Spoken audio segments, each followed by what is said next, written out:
വിൻഷേട്ട് ഇന്നലെ മോളിൽ അലമാര ഉണ്ടല്ലോ എന്തോ ഒരു ആവശ്യത്തിന് വേണ്ടി തപ്പുമ്പോഴാട്ടെ ഈ ഒരു സംഭവം കയ്യിൽ കിട്ടിയത്. ഇതെന്താന്ന് വെച്ചാൽ മാല ബൾബൊക്കെ ഇല്ല, അതാണ് ഓൺലൈനിൽ നിന്ന് വാങ്ങിയതല്ല കേട്ടോ. നമ്മള് 2 വർഷം മുന്നേ എങ്ങാണ്ടോ വാങ്ങിയിട്ടുള്ള ഒരു ഐറ്റം ആണിത്. ചേട്ടൻ കുന്നംകുളത്ത് വർക്ക് ചെയ്യുമ്പോൾ അപ്പൊ വാങ്ങിയിട്ടുള്ളതാട്ടോ ഇത്. പിന്നെ അങ്ങനെ എടുത്തു വെച്ചതായിരുന്നു. ഇങ്ങനെ എന്തോ ഒരു ആവശ്യത്തിന് എന്തോ തപ്പിയപ്പോ കിട്ടിയതാണ് കേട്ടോ. അപ്പൊ തേജു തലേന്ന് തന്നെ പറഞ്ഞിട്ടുണ്ടായിരുന്നു നമുക്ക് തമ്മി ആര്യമേമ്മ റൂമിൽ സെറ്റ് ചെയ്ത പോലെ നമുക്ക് സെറ്റ് ചെയ്യാന്ന് ചോദിച്ചിട്ടുണ്ടായിരുന്നു കേട്ടോ. അപ്പൊ ഞാൻ അങ്ങനെ വേണ്ട, നമുക്ക് വൃത്തി ഉണ്ടാവില്ല എന്നൊക്കെ പറഞ്ഞിട്ട് ഞാൻ അവിടെ വാങ്ങി വെച്ചതാ. പിന്നെ എനിക്ക് തോന്നി അവ ഉറങ്ങണ കണ്ടപ്പോൾ പാവം തോന്നിയിട്ട് എനിക്ക് തോന്നി അവ എനിക്കുമ്പോഴേക്ക് ഇതിങ്ങനെ ഇവിടെ സെറ്റ് ചെയ്താലോ, എനിക്കും ഒരു സർപ്രൈസ് ആവില്ലേ എന്ന് വിചാരിച്ചിട്ട് ഞാൻ വേഗം രാവിലെ തന്നെ കേട്ടോ അതൊക്കെ സെറ്റ് ചെയ്തു. വേറെ ഒന്നുമല്ല, വിൻഷേട്ടന് നേരത്തെ ജോബിന് പോകണം, അപ്പോൾ ഫുഡും കാര്യങ്ങളൊക്കെ നേരത്തെ അയക്കണം. ഇനിയിപ്പോൾ പ്രത്യേകിച്ച് വേറെ പണിയൊന്നും ഇല്ലല്ലോ. അങ്ങനെ ഇത് ഞാനത് സെറ്റ് ചെയ്തു. പിന്നെ ഇത് വിൻഷേട്ടൻ ജോലിക്ക് പോയിട്ടോ. അങ്ങനെ ഞാൻ വേഗം ഉമ്മറത്തെ വാതിലൊക്കെ അടച്ചിട്ട് പതുക്കെ തേജപ്പൻ്റെ അടുത്ത് ചെന്ന് നോക്കിയപ്പോൾ ആള് നല്ല ഉറക്കം തന്നെയുണ്ടോ, പക്ഷെ നല്ല രസം ഉണ്ടായിരുന്നു കേട്ടോ. ഞാൻ വിചാരിച്ചു നമ്മുടെ റൂമിലേക്ക് ഇത് വലിയ വൃത്തി ഉണ്ടാവില്ല എന്നാണ്.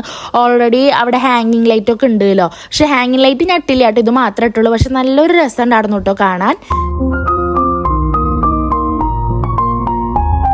പിന്നെ ഞാൻ വേഗം എൻ്റെ പണികളിലേക്ക് കിടന്നു കേട്ടോ. അടിച്ചോരണം, തുടയ്ക്കണം, കിച്ചണിലൊക്കെ കഴിഞ്ഞിരിക്കണു. പക്ഷെ അടിച്ചോറിൽ തുടയ്ക്കല് കുളിക്കല് തേമ്പല് ഇങ്ങനത്തെ പരിപാടികളൊക്കെ ഉണ്ട് കേട്ടോ. അങ്ങനെ അതൊക്കെ കഴിഞ്ഞ് ഞാൻ വേഗം ഇതേ കുളിച്ചു. കുളി കഴിഞ്ഞിട്ടുള്ളത് ഇതേ കയ്യിലുള്ളതും കൊണ്ട് തിരുമ്പാനുള്ളതാണ് കേട്ടോ. അതെടുത്തിട്ട് ഇതേ നേരെ തിരുമ്പാൻ പോയി. തിരുമ്പലും കഴിഞ്ഞിട്ട് ഞാൻ വേഗം ചായ കുടിക്കാൻ നോക്കിട്ടോ. തേജപ്പനെ എണിപ്പിക്കാൻ നിന്നില്ല. അപ്പോൾ അതേ ഗോതമ്പ് ദോശയും നമ്മുടെ ചട്നിയും ശർക്കര കാപ്പി ഉണ്ടായിരുന്നു കേട്ടോ. അതൊക്കെ കൂട്ടി ഞാൻ ചായ കുടിച്ചു. തേജുവിനെ കാത്തു നിൽക്കുമ്പോഴാണ് സത്യം പറഞ്ഞാൽ എനിക്ക് നേരം വൈകുന്നുണ്ട് കേട്ടോ. ഇനി അവനെയും കൂടി സെറ്റാക്കാട്ടോ വേണ്ടു. അപ്പോൾ എന്തായാലും ഇന്നത്തെ വീഡിയോ ഇത്രയേ ഉള്ളൂ. അടുത്ത വീഡിയോയിൽ കാണാം കേട്ടോ. ബൈ.